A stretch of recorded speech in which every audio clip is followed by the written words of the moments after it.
Assalamualaikum warahmatullahi wabarakatuh anak-anak. Selamat pagi semuanya. Bagaimana kabar kalian?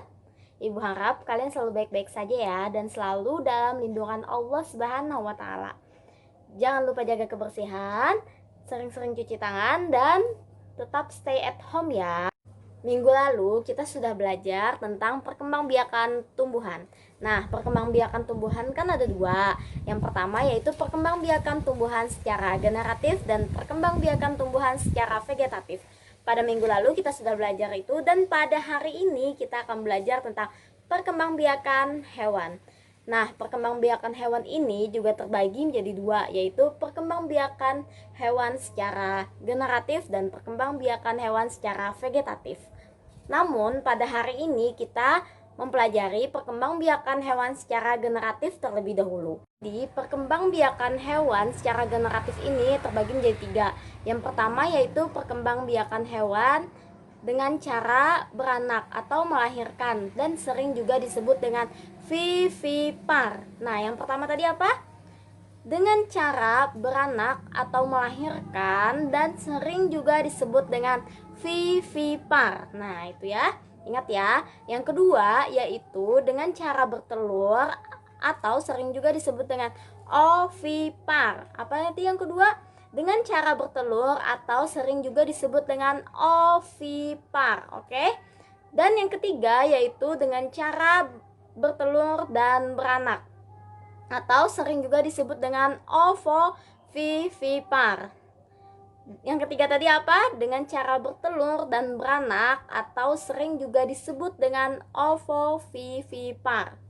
Nah, pertama Ibu akan menjelaskan perkembangbiakan hewan dengan cara melahirkan atau sering disebut dengan vivipar. Nah, vivipar ini adalah salah satu cara perkembangbiakan hewan dengan cara melahirkan.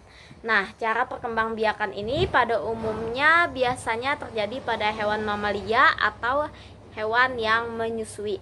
Contohnya apa saja sih? Contohnya itu ada sapi, kucing, kelinci, harimau, dan masih banyak lagi. Lalu ciri-ciri hewan vivipar ini biasanya memiliki kelenjar susu, memiliki daun telinga. Penutup tubuh hewan vivipar ini adalah rambut, atau sering kita sering menyebutnya dengan bulu. Lalu hewan-hewan vivipar ini biasanya adalah kelompok dari hewan mamalia atau menyusui tadi. Lalu individu baru akan dikeluarkan atau akan dilahirkan dari tubuh induknya. Lalu yang kedua adalah perkembangbiakan hewan dengan cara bertelur atau sering disebut dengan ovipar. Nah, ovipar adalah salah satu cara berkembangbiakan hewan dengan cara bertelur yang pada umumnya mempunyai ciri-ciri telurnya dierami sampai menetas. Nah, telurnya itu biasanya dierami oleh induknya itu sampai menetas. Nah, contohnya itu seperti ayam, angsa, burung, dan masih ada lagi yang lainnya. Nah, ciri-ciri hewan ovipar ini atau yang bertelur ini adalah tidak mempunyai daun telinga, tidak mempunyai kelenjar susu, dan tidak menyusui anaknya. Nah, yang terakhir Ibu akan menjelaskan perkembangbiakan hewan dengan cara bertelur dan beranak.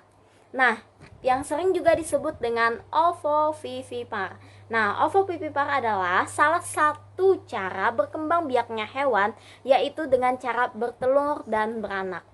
Embrionya berkembang di dalam telur, kemudian setelah cukup umur, telur tersebut akan menetas anak hewan, lalu keluar dari tubuh induknya.